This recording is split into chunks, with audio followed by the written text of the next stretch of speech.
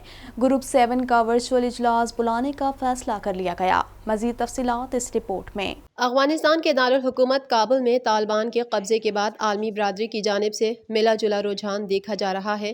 کہیں طالبان سے تعلقات استوار کرنے کے لیے کوششیں کی جا رہی ہیں تو کہیں طالبان کو نہ ماننے کے ارادے ظاہر کیے جا رہے ہیں۔ افغانستان میں تبدیلی کے بعد عالمی برادری سوچ میں پڑ گئی۔ امریکی اور برطانوی رہنماؤں کے درمیان رابطے ہوئے ہیں۔ گروپ 7 کا ورچوئل اجلاس بلانے کا فیصلہ کر لیا گیا۔ اقوام متحدہ کی انسانی حقوق کونسل کا اجلاس 24 اگست کو طلب کر لیا گیا۔ کیا افغان طالبان وعدے نبھائیں گے؟ مستقبل کا افغانستان کیسا ہوگا؟ عالمی برادری سر جوڑنے پر مجبور ہو گئی۔ رہنماؤں نے رابطوں میں مشترکہ لائحہ عمل اپنانے پر زور دیا ہے۔ امریکی صدر جو بائیڈن اور برطانوی وزیر اعظم بورس جانسن کے درمیان ٹیلی فونک رابطہ ہوا۔ افغانستان کی صورتحال پر دونوں رہنماؤں نے مشترکہ لائحہ عمل کے لیے G7 ورچوئل اجلاس اگلے ہفتے بلانے پر اتفاق کیا۔ ادھر امریکہ کے قومی سلامتی مشیر جیک سلیوان کا کہنا ہے کہ صدر بائیڈن نے انخلا کا فیصلہ عین قومی مفاد میں کیا۔ وزیر خارجہ اینٹونی بلنکن سے مل کر معاملات دیکھ رہے ہیں۔ 2001 کے مقابلے میں 2021 میں طالبان کی سوچ ایک جیسی نہیں ہے۔ طالبان نے ایئرپورٹ تک محفوظ راستہ دیا ہے۔ امریکی اور افغان شہریوں کے انخلا کے ٹائم ٹیبل پر بات ہو رہی ہے۔ وائٹ ہاؤس کے ترجمان جین ساکی کے مطابق افغانستان سے امریکیوں کے انخلا کا سلسلہ جاری ہے۔ اب تک 3200 افراد کو نکالا جا چکا ہے۔ گزشتہ روز 13 پروازوں کے ذریعے 1100 امریکیوں کو لایا گیا۔ رائل ایئر فورس کا طیارہ بھی افغانستان سے مزید لوگوں کو لے کر انگلینڈ پہنچ گیا۔ برطانیہ نے امریکہ کے ساتھ کام کرنے والے 20,000 افغانیوں کو بسانے کا اعلان کیا ہے۔ برطانوی وزیر اعظم بورس جانسن کا کہنا ہے کہ پہلے سال 5,000 افغانی شہریوں کو برطانیہ میں پناہ دی جائے گی، جبکہ جنیوا میں اقوام متحدہ کی ہیومن رائٹس کونسل کا خصوصی اجلاس 24 اگست کو طلب کر لیا گیا۔ برطانیہ نے نیٹو کے ساتھ کام کرنے والے افغانیوں کو پناہ دینے کا اعلان کیا ہے۔ بورس جانسن نے کہا کہ 20,000 افغان شہری مستفید ہو سکیں گے۔ پہلے سال 5,000 افراد کو برطانیہ میں پناہ دی جائے گی۔ یورپی یونین کی خارجہ پالیسی کے سربراہ جوزف بوریل نے افغانستان میں طالبان کی حکومت کو مشروط طور پر تسلیم کرنے کا عندیہ دیا ہے۔ ترجمان امریکی دفتر خارجہ نے کہا ہے کہ امریکہ طالبان کے وعدوں پر گہری نظر رکھے گا۔ امریکہ اور طالبان کے مستقبل میں تعلقات کا انحصار طالبان کے اقدامات پر ہوگا۔ طالبان نے خواتین اور شہریوں کے حقوق کے وعدے کیے ہیں۔ امید ہے وہ انسانی حقوق سے متعلق اپنے وعدے پورے کریں گے۔ نیٹ پرائس کا یہ بھی کہنا تھا کہ امریکی شہریوں اور اتحادیوں کے انخلا کے لیے طالبان سے رابطے میں ہیں۔ امریکی عہدیدار کا کہنا ہے کہ افغان فورسز صوبائی ضلعی مراکز کا دفاع کرنے میں ناکام رہے، جس کی وجہ سے اسلحہ و بارود، ہیلی کاپٹرز اور دیگر ساز و سامان بھی طالبان کے ہاتھ لگ گئے۔ ان کا کہنا تھا کہ یہ پسپائی افغان حکومتی فورسز کے بارے میں امریکی عسکری اور انٹیلیجنس اداروں کے غلط اندازوں کا ثبوت ہے۔ افغانستان کے معاملے پر اقوام متحدہ کے انسانی حقوق کا اجلاس 24 اگست کو جنیوا میں ہوگا۔ اجلاس میں افغانستان پر طالبان کے قبضے کے بعد انسانی حقوق کے معاملے پر بحث ہوگی۔ اجلاس پاکستان اسلامی تعاون تنظیم اور افغانستان کی درخواست پر بلایا جا رہا ہے۔ برطانیہ، جرمنی، اٹلی اور جاپان سمیت 89 ممالک درخواست کی حمایت کر چکے ہیں۔ امریکہ کی مختلف ریاستوں میں ڈیلٹا ویرینٹ کے وار جاری ہیں۔ رپورٹ کے مطابق امریکہ میں گزشتہ روز ہر گھنٹے میں اوسط 42 اموات ہوئیں۔ مزید جانتے ہیں اس رپورٹ میں۔ دنیا کا کوئی خطہ کرونا وائرس کی موذی وبا سے محفوظ نہیں۔ اس کے مریضوں اور اس کے باعث اموات میں مسلسل اضافہ جاری ہے۔ دنیا بھر میں کرونا وائرس سے متاثرہ افراد کی تعداد 20,94,01,514 تک جا پہنچی ہے، جبکہ اس موذی وائرس سے اموات 43,95,057 ہو گئیں۔ امریکہ کی مختلف ریاستوں میں ڈیلٹا ویرینٹ کے وار جاری ہیں۔ رپورٹ کے مطابق امریکہ میں گزشتہ روز ہر گھنٹے میں اوسط 42 اموات ہوئیں۔ ڈیلٹا ویرینٹ کے باعث امریکہ میں کرونا سے ہونے والی اموات میں گزشتہ ماہ سے اضافہ دیکھا گیا ہے۔ کرونا وائرس کے دنیا بھر میں 1,73,19,219 مریض اسپتالوں، قرنطینہ مراکز میں زیر علاج اور گھروں میں آئسولیشن میں ہیں، جن میں سے 1,07,797 مریضوں کی حالت تشویشناک ہے، جبکہ 18,76,87,198 کرونا مریض صحت یاب ہو چکے ہیں۔ کرونا وائرس کے کیسز اور اس سے اموات کے اعتبار سے 10 سر فہرست ممالک میں 33 کروڑ سے زائد آبادی کا حامل امریکہ تاحال پہلے نمبر پر ہے، جہاں اس وائرس سے اب تک 6,40,093 افراد موت کے منہ میں پہنچ چکے ہیں، جبکہ اس سے بیمار ہونے والوں کی مجموعی تعداد 3,78,96,582 ہو چکی ہے۔ 1 ارب سے زائد آبادی والا ملک بھارت کرونا وائرس کے مریضوں کی تعداد کے حوالے سے دوسرے نمبر پر ہے، جہاں اس وائرس سے 4,32,552 ہلاکتیں ہو چکی ہیں، جبکہ اس سے متاثرہ 3,22,85,101 مریض سامنے آ چکے ہیں۔ کرونا وائرس کے مریضوں کی تعداد کے حوالے سے ممالک کی اس فہرست میں برازیل تیسرے نمبر پر ہے، تاہم یہ اموات کے حوالے سے فہرست میں دوسرے نمبر پر ہے، جہاں اس جان لیوا وائرس سے 5,70,718 ہلاکتیں ہو چکی ہیں، جبکہ اس کے متاثرہ مریضوں کی تعداد 2,04,17,204 ہو گئی۔ ترکی میں کرونا وائرس سے اموات 53,507 تک جا پہنچی ہیں، جبکہ کیسز 61,18,508 ہو چکے ہیں۔ سعودی عرب اسی فہرست میں 48ویں نمبر پر پہنچ چکا ہے، جہاں کرونا وائرس سے اب تک کل اموات 8,431 رپورٹ ہوئی ہیں، جبکہ مملکت میں کرونا مریضوں کی تعداد 5,39,698 تک جا پہنچی ہے۔ TNN ٹی وی کے نیوز بلیٹن سے فی الوقت اتنا ہی۔ مزید خبروں اور اپڈیٹس کے لیے دیکھتے رہیے TNN TV۔